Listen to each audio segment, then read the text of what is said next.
Okay, we will answer this one. Factor 16x to the fourth power minus 64y squared.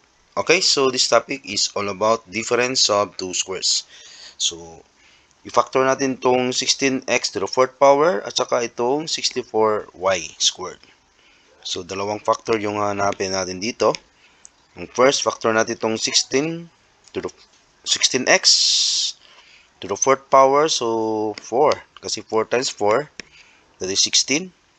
Then x squared, sa kabila, x squared. X squared times x squared is x to the fourth power. Then, minus at saka plus. Factor natin itong 64, y squared. So, 8y, dito rin sa kabila, 8y.